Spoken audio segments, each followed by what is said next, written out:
President Donald Trump is turning up the heat on global trade. He says new tariffs on semiconductor and chips could be unveiled soon, a move that could impact everything from your smartphones to your cars.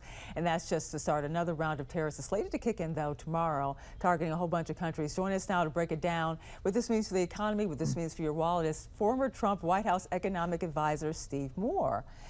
And you know, Steve, what's been out there for the last 24 hours, and you probably have caught some of this, is that CNBC interview that's getting so much buzz for so many different reasons. But we're going to talk about tariffs and what the president said about the semiconductors, and also what we've been talking about all morning about the pharmaceutical industry. I want you to take a listen to this. But on pharmaceuticals, we'll be putting a initially small tariff on pharmaceuticals, but in 1 year, President 1.5 years maximum, it's going to go to 150%, and then it's going to go to 250%. Now, I want you to paint a complete picture for us right now, because you have the tariffs on more than roughly, 60 countries are set to begin possibly on tomorrow, which is August 7th. Steve, we have been through this before. What's different this time around? Do you actually see this happening, for one thing? Well, here we go again, right, Angela? It seems like we've been replaying this record over and over again for the last 6 months. One of the things we've learned, I think, in the first 6 months of the Trump presidency is that his bark tends to be worse than his bite. And so he puts out these very strict directives and threats on tariffs to get other countries to do things that are in America's interest. And in large part, by the way, even though I'm not a big fan of tariffs, he has been able to score some amazing trade deals with for example, with the UK last week and other countries, including Europe. So we will see how this plays out. But I do think these are being used as threats to force other countries to do things that are in our interest. One of the most interesting ones is the one you just mentioned. They played that clip about drug prices, because you know, we are the country that innovates. We're 90% of the new drugs that come on the market, whether it's for cancer, heart disease, all sorts of other ailments. They come out of U.S. Research facilities with U.S. dollars. And yet, guess what? Americans pay more for these drugs than people in all these other countries. And Trump thinks that's unfair. I think most Americans think that's unfair. And Trump is going to try to force these other countries to pay their fair share for the drug development, because it's good. It's good for research. If we want to win the race for the cure, somebody has to pay for that research.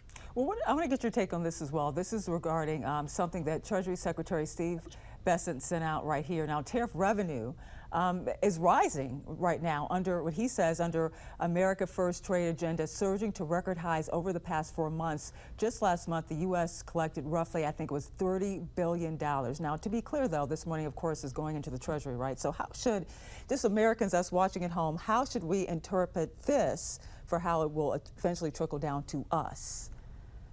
Good question. So first of all, a tariff is a tax, right? Somebody has to pay that tax. There's a lot of dispute about who's paying that tax that you're seeing on that chart. Is it paid by the foreign producers, or is it ultimately passed on to American consumers in the form of a slightly higher price, like a sales tax? My view is some of it is borne by American consumers and some of it is borne by the foreign producers. And by the way, that tax revenue helps reduce the deficit. That's one of the points Scott Bessent was making. So there's positives and negatives about tariffs. But if you use the tariff revenue to reduce, the income tax burden in the United States, then I don't have a problem with that. Listen, I just want to drop this in real quick about this whole check that has been floated around that people could get some money in the mail because of these tariffs. Oh, the rebate. The rebate checks. I mean, come on. Do you think that's even possible? I don't like that idea. Yeah, I'm not a fan of that idea. I don't think the government should be passing out checks to people. After all, we're running a $2 trillion deficit right now. Any revenues that come in should be used to reduce the deficit or to pay for other pro-growth tax cuts. You don't get economic growth by just passing out checks to people. So that's not a Trump policy I'm in favor of. And can we real quickly talk about what's going on with Ford here? There seems to be a lot of layers here. And what's going on with the EV industry? Something like $15 billion lost. We have a chart for that as well over 3 years. What does this tell you where this is going? Where does yes. Go ahead, Steve. Yeah, this is unbelievable, isn't it? This is Ford Motor Company and how much they've lost on EVs. They were losing, Angela, as much as $50,000 per car they were making in the electric vehicle market. And it kind of shows what happens when you have the government directing an industry to produce a certain product that customers may not want. By the way, I'm not against EVs, but we have a hybrid that we like a lot. But it shows, if you're a company, you should really be orienting your production to what customers now want, not what government wants. All right, thank you so much. Former Trump White House economic advisor Steve Morris, always a great pleasure talking to you.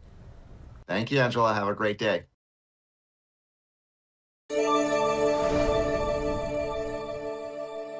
I'm Atra El-Nashar in Washington. Russian President Vladimir Putin meeting with President Trump's special envoy Wednesday ahead of a deadline Trump set for Putin to end his war before imposing new sanctions. For 3 hours in Moscow Wednesday, White House Special Envoy Steve Witkoff met with Russian President Vladimir Putin for talks the Kremlin called useful and constructive.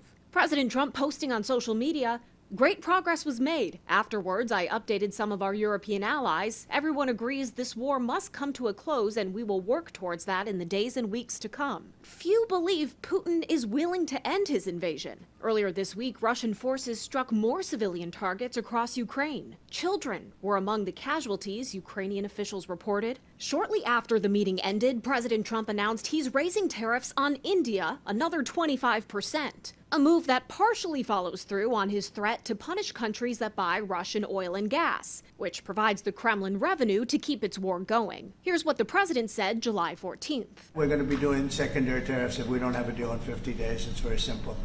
And they'll be at 100%. That deadline was shortened, and now Trump denies he said the tariffs would be 100%. Well, I never said a percentage, but we'll be doing quite a bit of that. On top of Trump's universal tariffs taking effect Friday, these punitive Russian energy tariffs mean Indian products coming into the U.S. will be subject to an import tax of 50%. India says their energy trades are based on market factors with the objective of keeping prices low for Indian citizens. A spokesperson for India's Ministry of External Affairs says in part, "It is therefore extremely unfortunate that the U.S. should choose to impose additional tariffs on India for actions that several other countries are also taking in their own national interest." Those countries include China, as well as U.S. allies like Turkey and the European Union. Triple-digit tariffs on China could derail already delicate ongoing trade negotiations, and the president just struck a trade deal with the European Union. It's unlikely he'd jeopardize that with new tariffs. In Washington, I'm Atra El-Nashar.